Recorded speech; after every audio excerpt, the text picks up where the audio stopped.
Hi, everyone. I'm here today with Barbara Boschen. So excited. Welcome. Hi. So Barbara is, I'm sure most of you know her. She's been in the e-commerce world for a long time. It's one of those interviews where it's surreal for me because I remember seeing Barbara speak at conferences when I was brand new e-com seller, and she was up on stage, and then, fast forward 7 years or whatever, now you're on the show. Yeah. It's awesome. I love the e-commerce community and how everything just kind of circles around and you run into people again. And Yeah. it's really fun. Yeah, I think it's really been like so long, but yeah. Yeah, so we kind of connected over Clubhouse. So you're somebody who used Clubhouse too, right? Yeah, I haven't been on it very much of late. We've just been so busy, and between all the other social media, and then I'm not I can't sit there and listen in the background because I'm like, what? Yeah. What? Like I rewind, start. Damn it, I missed it. So I have to really pay attention. Yeah. So I haven't been on really a lot lately, but well, I think that's how we started talking, and sort of. I don't want to say reconnected because I knew who you were, but I don't think you knew who I was. So it's like we connected, I guess, for the first time through Clubhouse.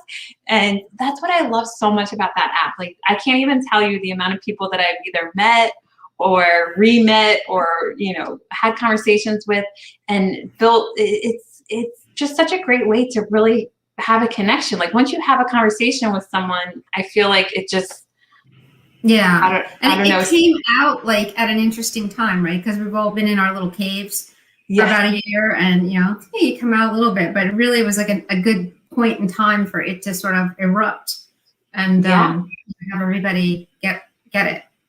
Yeah. So let's talk a little bit about your background. So I think everyone knows that I used to do FBA. I started out with doing retail arbitrage on FBA in 2000, very beginning of 2014. So that's how I got my start. How did you get into e-commerce, or how did you get your start? Well, it's I call it a soul crushing moment, and there's 2 or 3 of them that have like really formed where I am now. It was my birthday. It was a Sunday. It was 10 o'clock at night, and I was at work, and I was always at work. And the only weird thing this time was there were other people with me, and they sang me happy birthday, and I was like, how messed up is this, that I'm at work? It's not even unusual. We're all here, and all it is work. And I had tried to change jobs. I had tried to change roles. In a way, I had a decent salary, so it was like almost like a trap. I wasn't like, well, I'm only making minimum wage, I can just do something else. It was really, a big thing. But I thought, well, I've got to, the only way to do this, to escape corporate, is to find, I got to get out of here. So, and it was really like I said, soul crushing, because I had a long career. I had climbed the corporate ladder, and I was like, no, I hit the glass ceiling, and I kept getting new bosses, and I was like, how can I be the boss? But even being the boss wasn't going to be a good answer. So it took me 5 years. I thought maybe I would do a Dunkin' Donuts, but I didn't have a spare $1 million or $500,000 to start the franchise. I was like, that's not going to work. And I started selling. I saw at Christmas time that you could sell your stuff on Amazon. And I'm like, sell my what? He said, sell yours. And I'm like, I looked around, and my kids had a bunch of old toys. I'm like, maybe I could sell those old toys. So that's how I started. And then pretty much just looking, and like I sold used stuffed animals. That's what I started with. And I would clean them up, make sure there's no rips and holes, because people are like, ew, how gross. Ew. Like 90%, once you have kids, you realize that 90% of their toys go untouched. Yeah. They open the box, they play with them once, and they're like, no. And there's 2 or 3 of them that look like they've been run over by a truck, that they, especially with stuffed animals, that they love. So I would buy them, clean them. I even had like one of those closet steam cleaners so that they would be sanitized. And then I said, all right, this is interesting. This is what I'm doing. I'm doing $100 million budgets during the day. And I'm doing, I got like a 50-cent stuffed animal at night. I'm cleaning it. And So finally I said, maybe this is not just interesting. This is something I could do. And so I said, I'm going to take $500. I'm going to take every spare moment I have, and I'm going to go to every garage sale, rummage sale, thrift store, and I'm going to find all these stupid stuffed animals. And my husband's like, okay. Like, you already have a really like crazy job. I'm like, this is the way out. And he's like, okay. Yeah. He was very, very supportive. And I know it was kind of crazy, but I took $500, which doesn't sound like much money. But times 50 cents a piece, that's a lot of stuffed animals. And that turned into about $25,000 by my estimation. And everyone always talked about selling stuffed animals, and I never got into it for some reason. But I never could figure out the books. The books was the thing, and I was like, the books eluded me. I was like, they're heavy. I can't find any good ones. I think where I am, somebody found the books. And I remember just looking at the stuffed animals going, it's just I'm just throwing these away like every year. I might as well try to do something with them. And then I thought, well, this scaled to a certain point, but there is a limit to how many used stuffed animals one can sell. And if I wanted to go on a business trip, because I was still working, I had to tell my husband to find the purple Barney. And he's like, they're all purple. I'm like, well, it's the one that says one, and you know what, if you just let Amazon give you the SKU, that's nice that he even would try. Yeah, that's horrible. So I just have to like turn it off whenever I went away.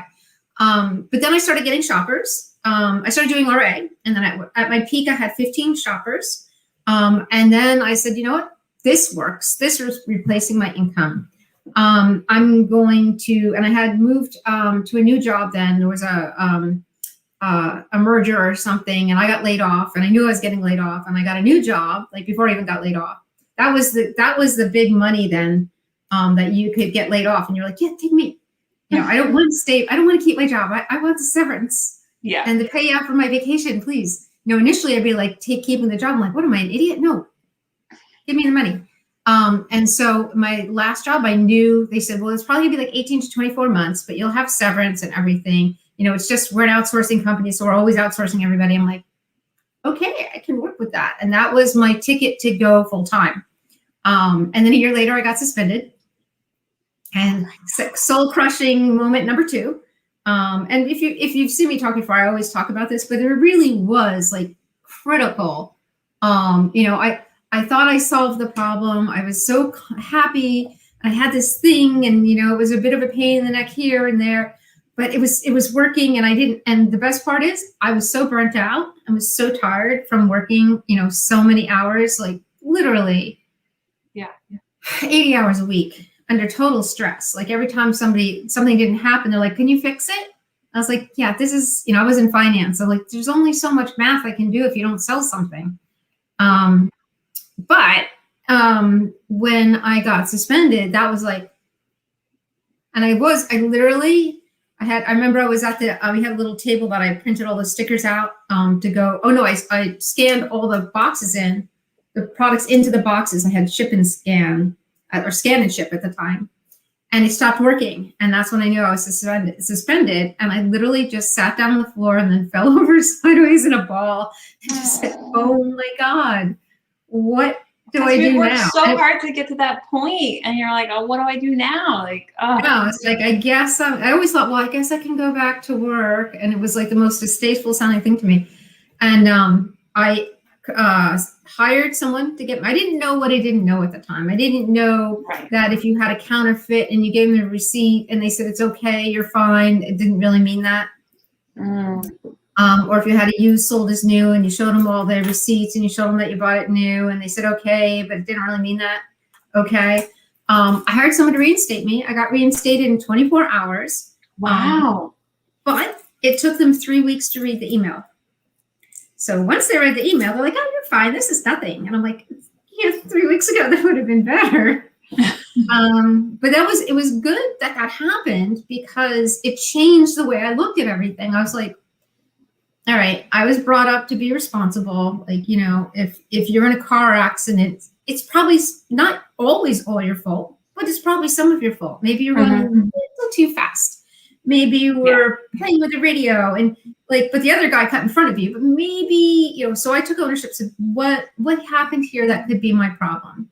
What is it? Is there anything wrong with my RA model? Well, I do have 15 people shopping, bringing me random things. I don't even know what they are half the time. I'm like, oh, is this the Nike backpack 4572 or the Nike backpack 4? They're both black. They both look exactly the same, but one has a pocket inside and one doesn't. You know, like all that kind of stuff. And it was constantly changing. So I thought to myself, you know, this is really not stable. There's too much. There's too much. I sat at TJ Maxx one time and watched a lady go through the entire health and beauty aisle, open everything, stick her finger in it, and then wipe it on the wall. Oh my God. And I'm like, and I'm selling that stuff. I got too scared to sell TJ Maxx after I went to ASD and listened to, what's her name, Cindy? Cynthia Stein? Cynthia Stein, yeah. She got me way too scared to sell because on the receipt it just says beauty or whatever. It doesn't say like exactly the name of what you bought. So how are you going to use that as number, and you had to correspond it to the thing on the receipt with the tag on the thing. So you're taking like 20 pictures to sell, you know, a $10 item. It's crazy. So, well, I need to take ownership of this. I said, all right, we're done doing RA. By the end of it was like May, June-ish, and I tried to block the whole thing out. It's so uncomfortable, but it's great, but just uncomfortable. I'm knocking on wood because I don't want to get suspended. Again. So I went, I said, by the end of the year, I'll be 50% wholesale. I will get out of RA. I'm going to just switch my model and move away. And this was before this was just when print on demand was starting to come into being, just when some of that stuff was there, but it was so hard. And so, you know, like everything, like to make a product was like impossible. KDP and merch. KDP was a big nightmare at that point. Everything was just really, really new. So couldn't do that. And so anyway, we were, by the end of the year, we were 60%. We were, that led to being wholesale 100%, then to private label, then to doing print on demand, then doing all these other platforms. Because I got suspended, I was terrified that at any time I could be suspended again. So I said, we need to have some diversification of income. So we started selling in other platforms, and in that process, started making software, because we needed to be able to get to these other platforms, and there was no software for it, which led to other software. And then I thought, ooh, well, what else should we do? I'm like, we can manage accounts, because we're going to trade shows and we're talking to wholesale people that lose their control on Amazon, but would be happy to have me do it. You know, like we work together, right? I was like, okay. Did a little coaching. You know, it was terrifying to be just like, you know, it's like getting fired, but no severance, no unemployment. I think that's something we should pause and talk about, because there's so many things like that where it's like, that could have been the end. Like, I love hearing people's stories, because they just push through and find something else. And also sometimes it's a blessing in disguise, because it's like, it's made it so that you learn so much and you're so much more careful now, and understand that, like, you only have, if you're going to be on Amazon, you only have so much control. So you need to make sure that you have backup plan, because Amazon can shut you down at any time. Something can happen. But then also I wanted to back up real quick and talk about the transition from working full-time to being on Amazon, because I love how you were not afraid to just go out to garage sales and stuff like that. Like, sometimes if you're in a high up position, like sometimes you can feel like people will make fun of you, or like, I love how Gary Vee does it too. It's like for me, I don't think I would have been able to have the courage to do it, except that I timed it with moving to Florida. So I was a loan officer, like everyone I knew driving fancy cars and made a lot of money, and like it was like it was just such a big pivot to go to garage sales from where we were. And I don't know if I would have had the courage to do it, but because I was moving to a new place and no one knew who I was, it was like, oh, they don't know I don't go to garage sales. Like, they don't know how much I make or who I am or anything. So it was like, I could just start fresh and be who I wanted to be. So that's how I was able to do it. But I think it takes a lot of courage to like do something totally different from everybody that you're around. It does. And I'm a couple of things about my background. One, I'm a contrarian. So, my husband will say something and he goes, go. And I'll say the exact opposite. And he'll be like, well, I think we should do this. And I'm like, I don't think we should do that. And he goes, you're right, we shouldn't do it. And then I go, well, maybe we should. And he's like, my husband does that too. Like, I'm like, do you understand I'm agreeing with you? Like, why are you all of a sudden switching sides to argue? Well, maybe we didn't explore it fully. And he's just like, what else? I took, so when I'm working all these hours back in corporate, and I took a test. It's called the VIA Survey of Strengths. The University of Pennsylvania developed it. It's 300 questions long. And I recommend to kids, I recommend to every adult I meet that they take this test. Because what it tells you is it goes through and tells you your top strengths from the strongest to the weakest. And really, once you do that, you focus, and it can change over time, but pretty much it's kind of static. I mean, with kids, it changes, I would think, dramatically. But my top strength was I was analytical. Well, yeah, I was in finance. I kind of knew that one. That's fine. Creative. And I was like, well, I really can draw stick figures, but not much more. That's awesome to have both of those, creative and analytical. That is amazing. Problem solving is what that means, right? So if you tell me that, and the question is like, what can you use a matchbox for? They do that little test. I've seen that. And then people write for matches. And I'm like, we put it under a door. You could put it under a table. You could store little items in it, like toothpicks or paper clips, or, people don't even know what a matchbox is anymore. But, like, what could you do? All these things. And, I can go and put about 50 to 100 different ideas for them. You could fold it and it just goes like crazy. So it's problem solving. It's not really creative in the artistic sense. The third thing that shocked me and said I was brave. Aww. And I said, I'm not brave. What's that mean?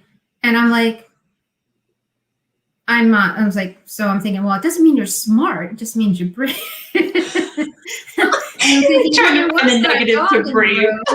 Yeah, there was a dog in the road that I went and rescued, and I would totally run into a burning building to get my, to help people, get my kids and stuff. I'm like, but I was like, you know what it was? I would be at corporate and the CEO would say something like, how come nobody can tell me what's going on? I'm like, I'll tell you what's going on. This project's totally upside down.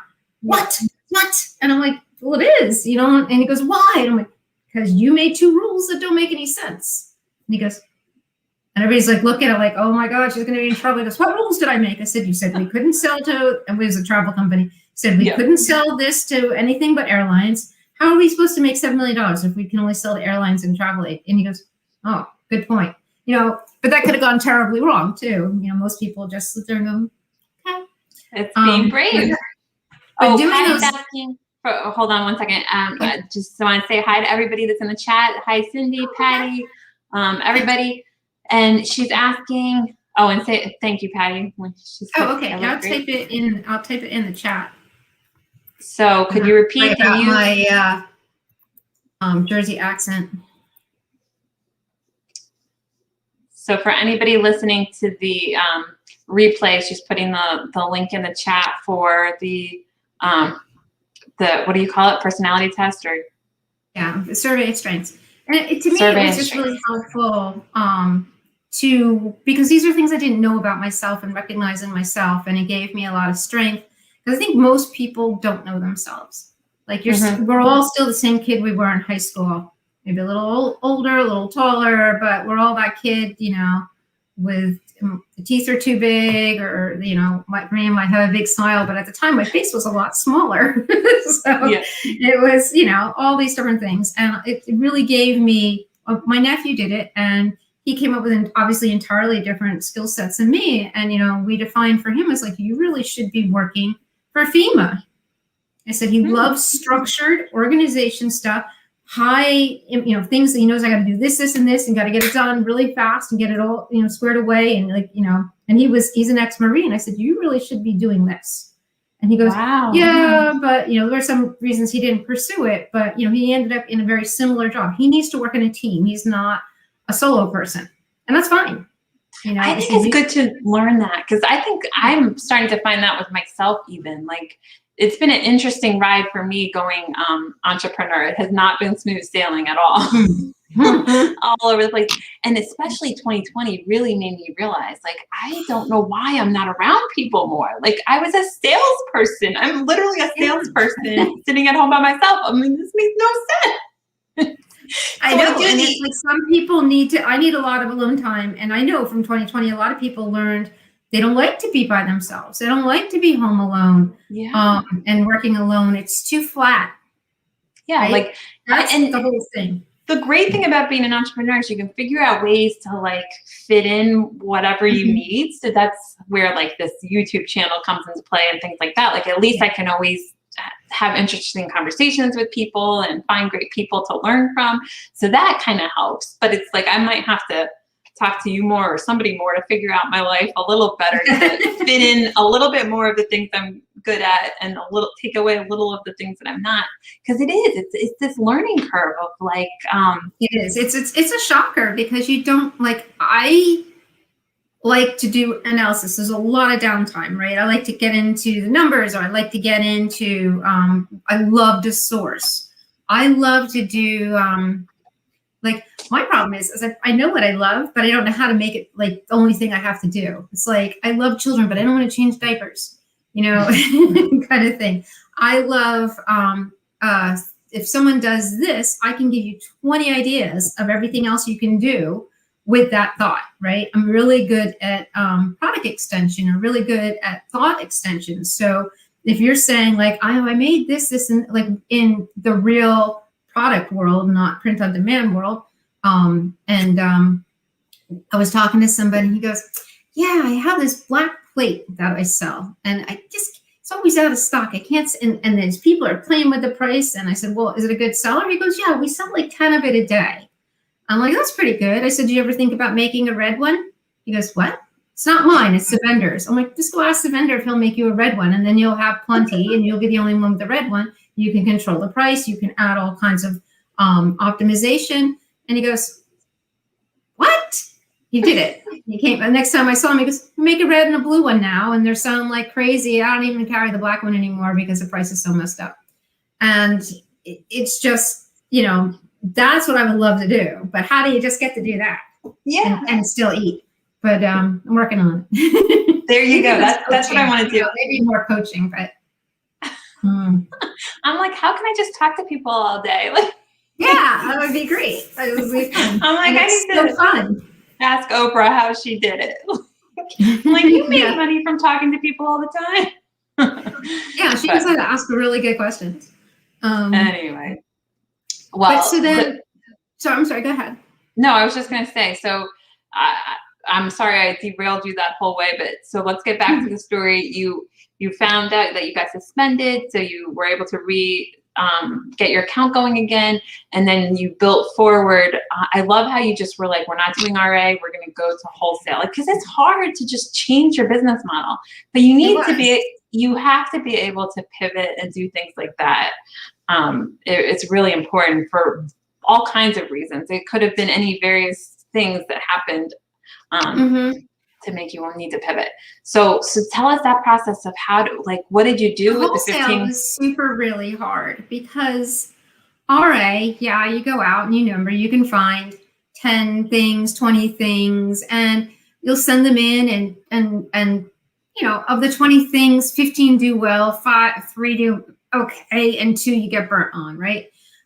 And then you can't necessarily replan because this is what's out there now. And then there's some other guy that's like, doesn't have a warehouse, doesn't have any overhead, and 50 cents looks good to them. They're like, I can make it in volume, and it's just like, ugh. It was so frustrating to me because I would find something really good. And I said, oh, the answer is list things that aren't on Amazon. Well, all I was doing then was making opportunities for other people and doing all the work. So I was like, that didn't work out well. So as I talked to wholesale vendors and, moving into that, it was the same thing. I would go through catalogs, I'd go through pricing, I'd come up with a product, I'd get it on there, and then 10 other people would jump on it. Or I'd find the one thing that nobody missed. And I don't know that anybody was stalking my storefront or anything like that. It's just the nature of the beast. The next guy that comes to open an account with that vendor takes that list and just goes, oh, look, those 3 things will do. And, you know, and then the next thing they're on my listing and we're all going to the bottom. So that really frustrated me. And I thought, well, how do I do this and not have that happen? I'm going to do PL. That's what I'm going to do.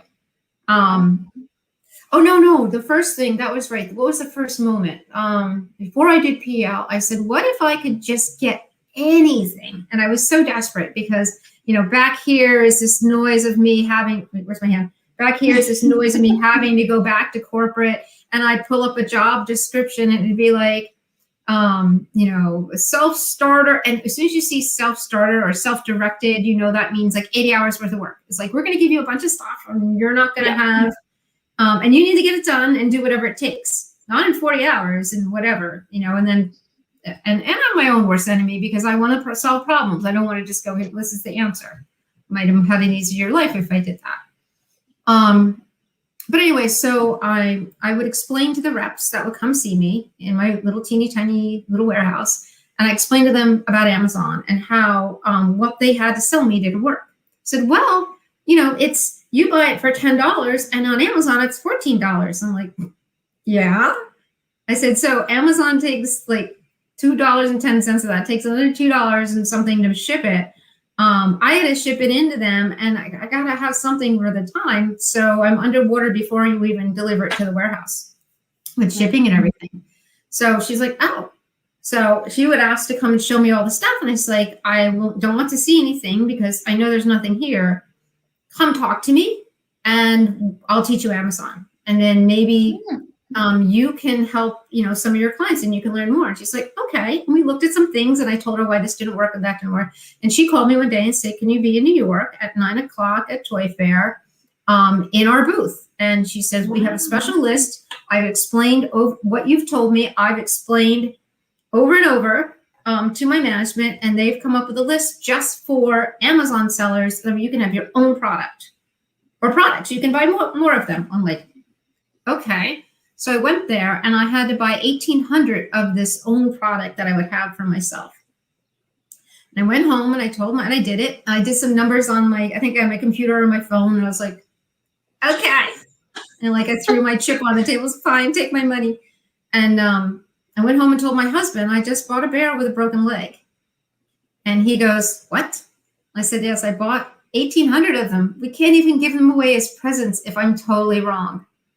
And he goes, why did you do that? And he was still working, so we had a little bit, but I was in finance and he was in design. So his salary was like not, you know, we needed both these jobs. We also live in New Jersey. So, you know, maybe if we lived in any other state besides New Jersey, New York, or Connecticut, it would have been fine. Yeah. But anyway, so I bought this little toy and it came 4 or 5 months later and we optimized it. And I don't know if it was that specific thing. It's just a teddy bear. It's nothing that special about it, but it was mine, only me. I didn't have to fight other people. I didn't have to do anything, and it did well for us. But because I could invest in it and build it, it became really solid. And I did it again, and I did it again, and I did it again. Oh. And I didn't have to learn private label. I didn't have to learn how to import or do freight forwarding. I would learn that later. But I did, at that time, this was like already done for me. Here you go. It's all to yourself. And that started me thinking about other things. Like, what else could I do? So wait, real quick. So is this called white label? Is that the term? Well, it was there. It's not white label because it's their branded items. Oh, okay. So you didn't put your brand on it at all. This is exclusive, right? Yeah. Oh, okay. I see what you're. So it's like wholesale, but exclusive. Exclusive wholesale item, right? But in large quantities. And large, you know, so it was not like inexpensive and it was a lot of money, but I was, you know, this treadmill of wholesale, find it, sell it, lose it, find it, sell it, lose it.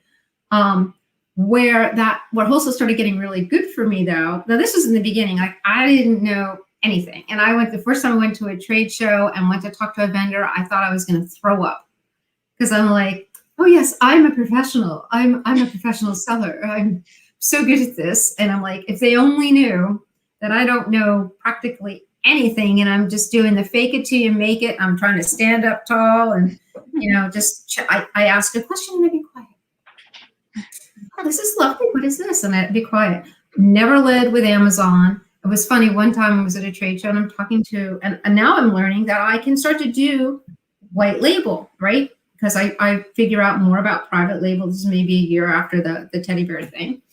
And I'm talking to vendors, and I go to a trade show. I'm wearing a suit because I came from corporate, and they're wearing suits. Why would I not be dressed nice? And I'm asking them questions. I have a little book that I write everything down in. And two guys come in. I wish I knew who they were. They probably were somebody like famous in Amazon land, and they had Bermuda shorts on, and they lean in and they say, "Hey, do you sell to Amazon sellers?" And the guy goes, "No." He goes, "Good. All right, bye." And I was like, "But," I said, "I'm an Amazon seller." He goes, "Yeah, you're not them. You're fine. They just want to know if they got some stuff they can turn around." It's like, I don't want to be bothered with that. And that happened again and again because I didn't start with the Amazon thing. I ended with it. It's like, and the best thing I could hear was, "We don't sell to Amazon sellers." And I was like, "Why not?" It's like, "Well, I do that." I'm like, "Well, so you won't sell to me?" And they're like, "Well, we can't. I'm sorry. It's Amazon sellers." So, "Well, why not? If you don't mind me asking." It's, "Well, they don't like to. They always underprice everything. They always they cut the price." I was like, "I don't do that. I like to make money, like out." And only one time did that strategy not work. And I said, "No, I like to make money. I like to partner with my vendors so that I don't have to keep finding new and new vendors. I want to be together with you. I represent you on Amazon." And it worked over and over and over. One time, somebody, I think he was just exhausted with all the Amazon sellers, and he did kick me out. But that was one out of maybe 800 people I talked to. But so awesome. just keep chipping. Just everything is like chipping away. Like we're supposed to be talking about print on demand. And I know, we'll get there, guys. We'll get there. I love hearing your story. I think it's helpful to people to see people like where they start and where they go, because it's the same with print on demand. Like you might not be just uploading to Merch by Amazon for the rest of your life. Like there's so much more, but it's like bit by bit. It's like staircase. Like you wouldn't have wanted to go straight from your job to private label. Like you needed to go through that process of selling the teddy bears. And then it was just scary because it's so much money, right? Like to go from my job to private label. And a friend of mine went to China, and she was there with like a dozen people that this is the first thing they were going to do. My parents were, I was the first one to graduate college. I was also the first one to get, back to college and get my MBA. So, my father was like, I could have graduated like, I don't know, pretend college. And my father would have been ecstatic. I don't know what pretend college is, but, like I could have graduated from ice cream school or something. And he would have been like, this is amazing. And so, but my father was a builder. My mom had sold estate jewelry, as her part-time thing. They ran a little flea market in our town to raise money for the local fire company. So I sort of had that like flea market-y, bargainy thing. Like, my parents grew up like you never just go out and buy a car. You haggle. Like I hate haggling, but you never do. Like I don't want to make it seem like we were always, but they had to be thrifty because they didn't have a lot of money, and we weren't. I remember talking to some people when I was at corporate, and they're like, "Yeah, we didn't even have milk." I'm like, we didn't have milk. It's like we had powdered milk growing up. I'm like, what's powdered milk? So we weren't that poor, but we weren't powdered milk poor. But they were just very conservative about spending money, and it make it easier to buy used stuffed animals coming from that background, and seeing like everything has. My father was the king of residual value. I remember learning that in college and going, "That's my dad." Aww. Or throw out an old blow dryer because it becomes a bathroom heater. He would jigger it, and now he's got a bathroom heater, so when he get out of the shower, it'd be nice and toasty for him. Aww. So that's risk there, running a blow dryer on your counter while you're taking a shower, but it's okay. So, I guess you're right. It's I think a lot of people, like if like we're seven, you know, I hear all those people say 7-figure sellers. We're 7-figure sellers. We're not 10. We're not the 9 million 7-figure. We're a lot lower to the bottom.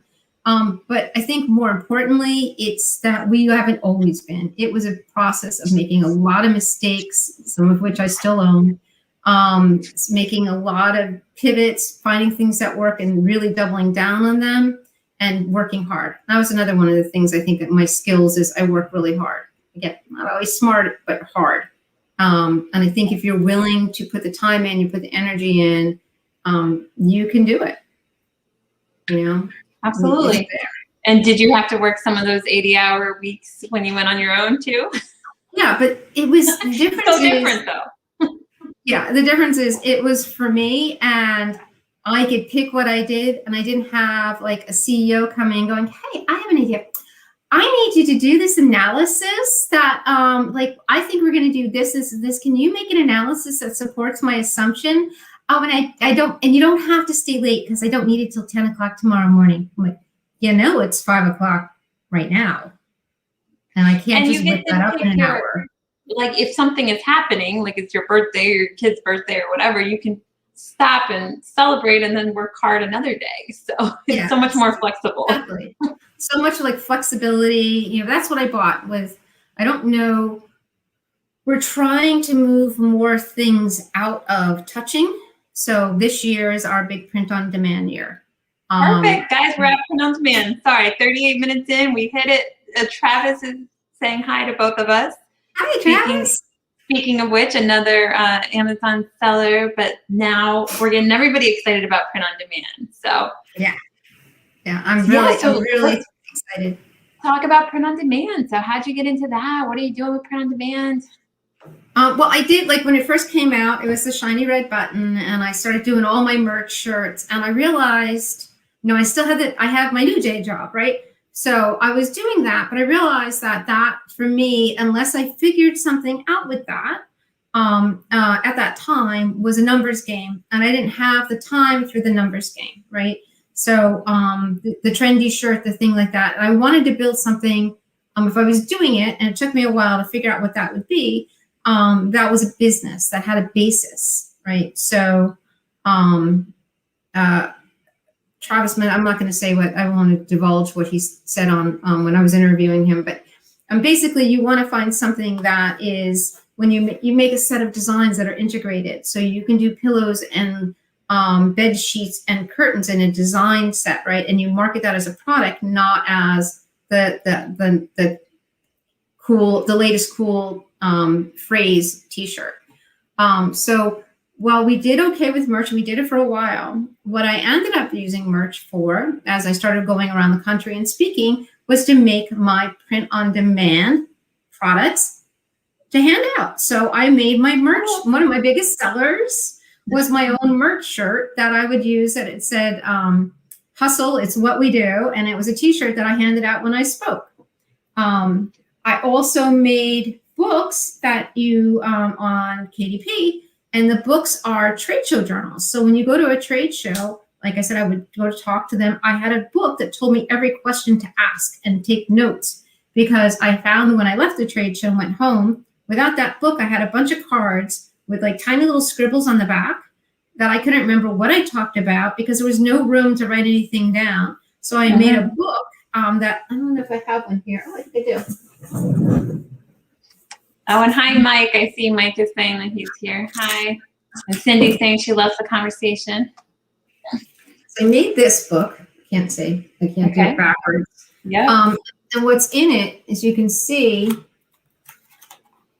every time I talk to a vendor, I put their card in there. I take a bunch of notes. I write everything down. So it looked pretty smart when I'm sitting there talking to them. I'm like, oh, yeah, that's really cool. You know, like, let me write that down. Oh, how much is the minimum, order quantity? What's the opening order? Yeah. Do you have any volume? Do you have shipping levels? I'm thinking about doing these products, and I could ask them and have really good conversations with them. And then what I would do is, since I had it with our company name on it, there we go, I would hand those out at trade shows, and they were easy to carry. I could bring a half a dozen of those, a half a dozen t-shirts, and it didn't weigh a ton. Then my business partner decided we were going to do magnets. That was a bad idea. They were very heavy. So I think at one trade show, I was like, oh, they all got thrown away. I don't know. I can't find them. They would like be their own suitcase when I traveled. So that didn't help. But that was really cool. And we made coffee mugs. We could do everything. And everybody goes, well, you could just go and get that done. I'm like, but then I have 400 T-shirts. Right. And that's about the time we decided to change the logo. Or I have 400 coffee cups, or I have 400, the print on demand is so easy. You can get author copies for those books, $3, so I could, and shipping is like just too easy. And I priced out, I priced out bags, I priced out coffee cups. Coffee cups, you can get a little cheaper in significant volume, but you can do really inexpensive promos for your own company. So that's one of the ways I used it that I thought was kind of really clever, because it cut out all now stuff. When you bring those to trade shows, you can let the other vendors know that you made them, and maybe you can help them get their stuff on Amazon and make a profit from one vendor helping wants, them get if them. I ever get my act together, one vendor said, just call me when you want to sell them, and we'll print a whole bunch of books and I can sell them all day long to all the people that are at this trade show. See, so, there you go. Okay, there's a lot of things I can do. I don't know if that's going to be the first one, but and you say that, Helen, that's funny, because I made a print on demand book for a conference I was speaking at with their conference on the front. See, so it all connects. So I interview all different people. Tammy Shrin is very good with doing KDP for other business owners. So she calls it B2B KDP. And so it's similar, where it's like you made products to represent you or your business or your speaking career. But you could do that for the other speakers at the conferences you go to, or the other vendors. So she does a setup fee to help them get it set up, and then she makes part of the royalty and they make part of the royalty, or something. Like, you can set it up any way you want to, but that's a whole nother thing where you could just get $500 from each person and help them set it all up. Yeah, I was starting to do that a little bit at the start of I guess this time last summer, but everybody was so distracted with COVID. It really just was just like, listen, I got nothing. I got no time or energy. Yeah. So did you also sell on Walmart, right? Walmart. Okay, because I remember that from one of your one of the conferences. So did you ever try print on demand on Walmart, or not yet? We tried to do some custom and some print on demand, but we haven't really done a lot with it yet. Okay. So it's on the to-do list. What our biggest problem in, I would call the base business, is right now we're having trouble getting product. So I'm constantly scrambling, what else can we sell? What else can we sell? Or when is this coming in, and having stuff, because a lot of the stuff is really, really backed up. So that's, do you keep inventory at Walmart? Do they have a fulfillment thing there, or do you fulfill it yourself? They have a Walmart fulfillment service, but I guess the way to describe Walmart is imagine going back in time 5 or 6 years ago and being able to sell on Amazon, but everything now. Yeah. Would you do it? Yeah, and you wouldn't be here now because you'd be a multi-billionaire. Travis said that exact same line a couple of weeks ago when he was on the show, almost to the T, exactly what you just said. Travis, I don't know if you've seen our TikTok. I wonder who we got that from, Travis. Oh, really? Sorry, I'm calling him out. Sorry, I thought it was the other way around. Sorry. Anyway. You had him on first, so he gets the credit. It's all right. It's all right, Travis. I'll find you. Oh my gosh, look what I started. But I was just going to say, I took that line from the video, so I don't know if you've seen it, Travis, and I put it on TikTok. So you're a TikTok star now. So that's what happens with Walmart, though, is that, but go back 5 years ago and how stupid Amazon was with some things, and take that over to Walmart, because Walmart is very clunky. I got a return today, and the person sent back, there's 15 bars of soap. They sent back 12 bars, they got them. They sent back 2 bars used, and they kept the other one. So I told Walmart, they used some of this product, and one of them they kept. And Walmart says, could you contact them and see if they could return that to you? was like, it's still going to be used and unsellable. Why are you making me do that? So you have all that stupid, and just there's a lot to do on Walmart. But I really do want to start doing the print on demand. We do a similar thing that Travis does. We make our own print on demand. So we do offer, our sweet spot with the print on demand is the custom. And I know he has a way to manage it, and we haven't gotten there yet. And Walmart doesn't have a way to manage it that's easy. But I think that's a huge opportunity there. So yeah, you guys have to keep me in the loop of that, because I don't think, I mean, I don't know. I try to keep a pulse on everything, but I haven't heard too many people talk about selling print on demand on Walmart, or even knowing what fulfillment company to use, because I don't know how easy. I don't know. So keep me updated. Like, I'm sure if you guys we have a whole Walmart discussion. The thing that you can do custom on Walmart, like one of our clients does custom on Walmart. They do it like it appears to you as if you were buying from Walmart, but it costs them an arm and a leg to get that going. You know, like each individual listing was like a few $100s to get that set up. I know I was looking to do, how do you add a video to Walmart? And so they said, you can go with this company. It was $1,000 just to start the discussion, and then $200 a video. And you had to do the video. They weren't doing the video for you. And every year it was $200 a SKU. Plus each variation was another $20. I'm like, this is hosting. You don't charge this kind of money for hosting. You know, like, it's ridiculous. And then I figured out how to do it. So too bad. Nice. Yeah. So if you can, it's not easy to explain, but it's not hard to do. So it's like, wow. It's like ridiculous. Like the things that are out there that people are, offer value, and that's ridiculous how expensive it was. But anyway, I don't mean to whine. But that has been really, I think there's a really big opportunity for doing that on that marketplace, because it is a little bit more opaque than Amazon. It's harder to see your competitors. It's harder to work through that. So you can I think the best bet for anyone on Walmart is to own your own space there. Yeah. So you were starting to say about print on demand, like, do you do like a bundle? Is that what you were starting to explain? Like things that match? So I think opportunity, so we've been doing a lot of Printify. I'm trying to do, what I've been experimenting with this year is to do, without giving it all away because it's so new, I don't, it's been a lot of work, building a social media presence, building a community, softly marketing some products in there. We've had one or two sales, really softly marketing it. I think we need to get the community, into I think we only have a couple hundred people right now. It's steadily growing. We're getting like 100 people every week. But when we get to like 1,000 or something, it'd be more aggressive.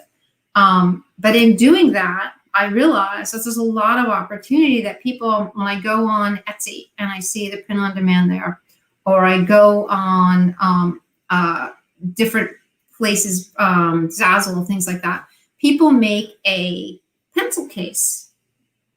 And they make a backpack, and they make what else would be, so we'll just leave that as an example. Why not make the backpack and the pencil case the same pattern and sell it as a bundle and market it that way? Why not do a baby hat and an adult hat and put the two together? Yeah, I think bundles are huge. Bundles were huge, even just selling on Seller Central on Amazon, but before print on demand, I would sometimes make bundles. So with print on demand, I think it's a great option. Sorry, I'm a mess. So yeah, that's something to learn. And sorry, Patty's asking, do you have any kind of class or training on how to do Walmart? This is what I'm saying for you and Travis and anyone else. Like none of us really know how to do it. So there's a big opportunity to do something like a course or a mastermind group or something. Well, we have software that helps you sell on Walmart. So if you're have a bunch of product on Amazon that you want to move over to Walmart, we hold your hand, we help you get everything loaded, we troubleshoot the listings, we make sure they're set up correctly. I guess I should put that in there. Yes. And I think I forgot to put that. I put your Facebook group, and I'll add other links later too. But we have some how-tos in our Facebook group on selling. I believe there's some selling on Walmart. I mean, I've got a list this long that I just have to format into something cogent. But it's not hard. It is very similar to Amazon. But there's just so many little opportunities that, you know, you can take advantage of. Again, like, you know what you know on Amazon. So what if you just like port that over to Walmart, because they're like running really fast behind, but they're way back there. Like, what brands can't, you know, like all the brands and all the IP and all, it's not over there yet. All the cookie crazy stuff. But you mentioned bundles. We actually use print on demand to make products, bundles on Amazon. So we sell a teddy bear and a book, and we make a bag on print on demand. I'll make a little drawstring bag, or a little bag and to hold everything. Or we make a blanket and we print on demand it, and we put that in there, and we make it so we have brand name goods that we're bundling with not brand name goods, but that resonate with it. So I like to use teddy bears, since that was my start. Like, we might have a teddy bear, and then I'll make a print on demand blanket. They are surprisingly inexpensive compared to some of the other print on demand things. And you put bears all over it, or you just put B, B, B, B, B, B is for bear. And then you can bundle that. It makes it unique. No one can copy it. You actually, and to make sure no one can copy it, you put your brand name on it as well. So now you've got a branded bundle that you can invest PPC in, you can invest the optimization in. You know, you can do KDP books the same way. You can make a KDP book, make the same inside. It can even just be like a coloring book, but put a different cover on it. And one cover can be about safari animals. Another cover could be about farm animals. Another cover could be spaceships. And, you know, and you can match it to whatever you're doing. So, say fungible. Just learned a whole bunch about what NFTs were last week. It's I was gonna say that, yeah. Don't even talk about that. So many people lost money last week. Yeah, I'm like, ooh, what's this thing? So it's so flexible that you can do so many things with so little effort. I mean, that trade show journal, I said, you know what, it'll be super easy. I'll give everybody like lots of colors and stuff. I made like 50 covers like in a day, right? Yeah. And 50 books, like boom, boom, boom.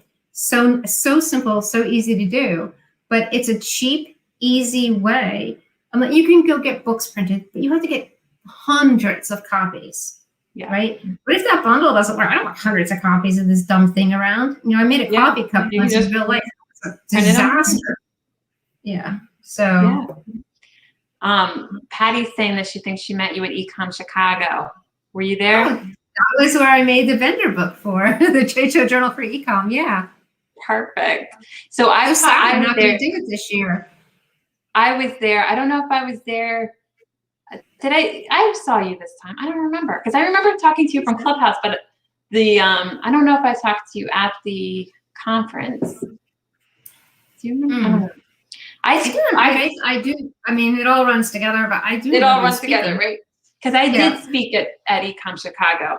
Man, that feels like so long ago. Never being impressed. Oh, and everything feels really far away. I can't wait for conferences and everything again. Like, oh my gosh. I guess they're starting back up, but. Yeah, I was so excited. I was going to ASD, and then I realized it's exactly the same time as our shore house, so I'm not going. Aw. That's fine. Travis is asking, are you suggesting buying POD products to be shipped to you, then bundle with another product? Mm-hmm. We spend a lot of time. So one of the wholesale accounts I have has 10 sellers. No, they're down to 8 sellers because they kick people off if you don't behave. And it's basically, they might have like 300 SKUs, but they have 350 SKUs because I've taken 50 of those SKUs and bundled them and made really good bundles. Well, what happens is as soon as I do that, I have a really good run for a while. Like maybe they have a dog and a cat. I make a dog cat bundle because they're related characters. And then all of a sudden everybody else is on it too. And it's like, well, I didn't do this and take pictures and like develop this whole, so you could do. I understand it's, all fair. What if I just made a product that you can't replicate? Then at least you can go make your own bundle. But nobody, I noticed that we've been on this account for 5 years. I'm the only one who makes the bundle. It's like, I mean, there might be one other guy, but he doesn't do a good job because they don't take off. But so I'm like, no. So well, I think that you can do that. I think if you also, Travis, to your point, is if you have a really well-selling print-on-demand product, why, and it's, I've argued this back and forth with myself, why not go make it and make it even cheaper and sell it straight up, right? Why not use it as a testing ground to see if your idea is going to fly? We did talk your margin. We did, I'm just looking it up because I'm all of a sudden forgetting the name. Oh my gosh, this is horrible. But we did have an entire show about this, if anybody is interested in that, okay. About taking your best-selling You're cutting out. I don't know if it's you or me. Oh, sorry. Can you hear me now? Yes, fine. Okay, sorry about that. But we did talk about that. There are some people that do that when they have something that's selling really well, print on demand, they will send it into Amazon, sell it, Seller Central. So there's so many different ways you can do this. But I also, I'm sorry, go ahead. I also like the idea of any of your best-selling shirts creating a bundle on Seller Central. So kind of like what you were saying, but for t-shirts, there's so many ways you could bundle it. You could get like especially around Christmas time, those like striped pajama pants type thing, and do like a Christmas bundle t-shirt with the pajama pants, or I don't know. There's ways you could make it into a bundle. Yeah, you could take the t-shirt, put it in a matching mug, so it's sort of all encased. Put a couple candy canes in it. Christmas gift. Yeah. Or there's so many matching shirts. So like it's a little hard with sizing. I don't know how that works exactly. If two different people need two different sizes, but maybe just 2 extra large shirts or something. But there's like funny like couple shirts, like, the guy has something, woman has something else. So those could be bundles. Like there's a lot of different ways. You could get away with like a medium and a woman, right? So like it's pretty much a little bit big, a little bit, not necessarily, mostly a men's medium fits like probably most women. Yeah. You do a large you do a large size and a medium size, and you don't have to worry about a small size. Yeah. And it's, it's a t-shirt. So, and there's so many more products outside of even merch. Like if you head over to like Printify, and what's it? It's Printful, I think it is. They just have so many products, and there's more and more coming out all the time. And you can, we even have a machine. We have a laser that can make products, so we can make our own products. Which I'm not that thrilled with because I can't use it. I can only I like this thing. Can we make this? So that's my job. It's to source materials and pick things out I like, and then get turned down or approved. I was like, I like this thing. So then we started talking about doing even more of that. But my friend Mike Perillo goes, don't do it. Outsource it. I was like, okay. Mike is in the chat too. He said that I did talk to both of you at Ecom Chicago. So thank you, Mike, keeping me in track. Too much going on. Yeah, it's like it all feels like the same, like in a different place, but the same. It's like I don't want to assume that I talked to you, because sometimes it's like it's so weird, like doing a YouTube channel and everything now where people know who I am, because I'm still used to being the one where I know who all of you are and you don't know who I am. So I'm like, I remember seeing you there, but I don't remember if I like talked to you. Or I always feel bad. Like, I'll talk to somebody, but I've talked to like 50 people, and I'm exhausted. I'm tired. I'm out of context. So I at one point, like, and I'm really bad at, like, I'm not only face blind, but I'm totally name blind. Like you look familiar. I remember you. I don't know from when or where. I mean, when especially high school. I don't know. I told somebody once, I said, I'm going to be honest with you. I know who you are, and I know that I know you, but I don't remember your name. And I just don't want to sit here. I think I'd be like, be an honest person. I don't want to sit here and like, pretend that I know you, and I don't know your name. And I said, what is your name? He's like, I'm not going to tell you. I'm like, and I'll never do that again. Guess I'll just keep pretending. Like, damn. Like, I heard my mom going, honesty is the best policy, and apparently that wasn't. Yeah, most people actually really don't like honesty. They say they do, and then they really don't. I know. It's like I tried to tell my daughter that. She's like, my friend keeps telling me all these things. I'm like she really doesn't want to hear what you really think. She just wants you to say yes. That's right. Good friends don't tell other friends what they think. They just smile and say yes. Unless it's really important. Yeah. Patty's asking about bundles. And guys, I apologize. We kind of are all over the place. I know a lot of people that watch this show, they're more merch by Amazon and Redbubble. Well, most of the stuff we talked about today is more for Amazon Seller Central. So you can sell on merch by Amazon. You just upload a design, and then Amazon handles the rest. But on Seller Central, you are the seller on record, and there's benefits to it because you have more control over the listing. So you can create a brand new listing, and that's where you can do a bundle if you want to, or you can sell it individually. You can do whatever you want. So I think the problem I have with like KDP is, for whatever reason, Amazon, I always wanted to, for one of the things for that bear, we wrote a book for it. I hired an illustrator on Fiverr, and we wrote a story, and my husband helped me put it together because he's a graphic designer, and it was great. But I'm like, they don't show anything, but they show the cover, the inside page, which is blank, the first inside page, and the back cover. And I'm like, so I thought, oh, well, I'll list it myself because I have copies in-house that I bundle with the toy. And then I'll add some images. They don't take them. It's like, how do I get more visibility on the product? I don't understand why they would show the inside and have no inside. You can request. So I think you had sort of talked to me about that, but we didn't finish the conversation. Okay. You can email KDP and ask them to add more images.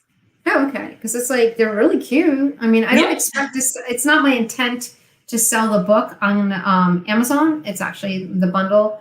And it's actually been really good. So if you're selling on Amazon and you have a good product and you want to do a product extension, you can bundle it with something like we did with this book. We sell, let me do the math, almost 15% more product in that bundle. So we sell the product, and then we sell the bundle, and we get another 15%. Now you might say, well, maybe they would have just bought it without the book, but I think the book is a nice thing. It's a nice bundle. It's actually the definition of bundle. It's why it adds, it's relevant and it adds value. I kick myself all the time because I usually am not the type of person that makes bundles and does the extra steps like you do, which is really good. But then I am the person who buys those. And I'm like, see, I'm buying them. Like, I need a gift for somebody, and I literally will buy a bundle on Amazon or Etsy or somewhere. So people buy call that my cheap private label. Yeah. It's nobody else can go on it.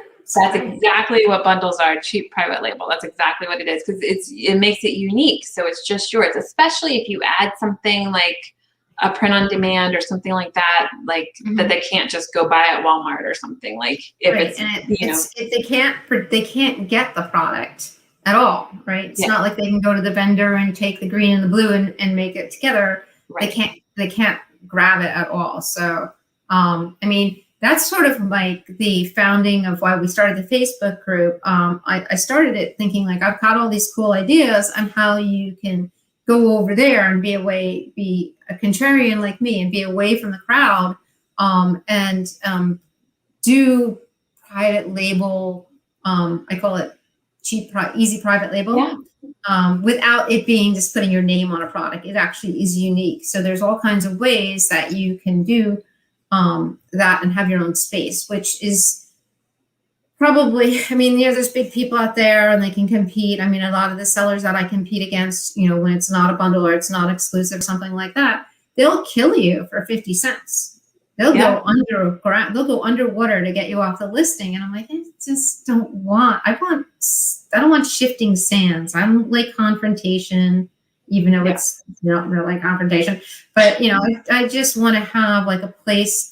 All I did when I bought that first toy, what all was in my head is I just want to have some place where I can sell something, even if it's like 2 a day of the same thing. And, and I can stop the crazy. But it worked out better than that. But, it's just a lot. It's a lot. Yeah. Well, this flew by. We're already over time. I'm sorry. No, I don't mind. I have nothing else I have to do tonight, but I just want to be respectful of your time. And I really appreciate it. I feel so happy to get to do this interview with you. And you're definitely one of the first people that, some of my first conferences, you were a speaker. And it's fun for anybody watching too. Like, you just never know what's going to happen, because I never, in 1,000 years sitting there in the conference, never would have been like, oh, someday you're going to have a YouTube channel and Barbara's going to be a guest. Like, just never even crossed my mind. Yeah, I finally have a YouTube channel, so I'm going to ask you back on mine.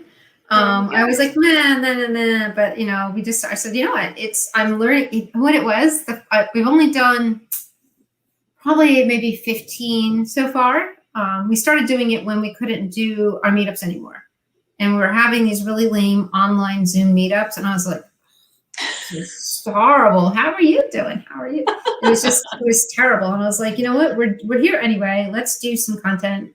And I started by asking the people who I wanted to learn more stuff about. So I'm like, hey, how do you do this? Like, how do you sell your business? Can you tell me, like, what about this? What about? So I'm using it as my self-educating tool. So I'll be getting you on. That's 100% what I've done with Merch Money. Like, people sometimes are like, oh, you're the guru and this and that. I'm like, I'm literally just learning. I'm making my own education plan. Like, with Merch Money, I got to pick the guest every week, and it's literally been me like teaching myself. What do I need to do now? Yeah, exactly. So it's huge. Well, I feel like we didn't have a lot of time to talk about co-merchants or your Facebook group. Do you want to just say a little bit about things that you offer? Yeah, so co-merchant is designed to help you sell on other platforms. Initially, we did it to sell on Jet, and then Walmart bought them up. We were about to go, so we designed for Walmart, and we help you get your account set up and make sure that everything's set up the right way. We get your listings loaded, we have pricing, and oh my God, postage already built in, so you can sync your pricing and your inventory with Walmart and Amazon. And we also have advantage shipping, so you don't have to go outside of app to like print over in stamps.com or something like that. And when we onboard you, there is a small fee for onboarding, but we will hold your hand the whole way and make sure that you're live and ready to go.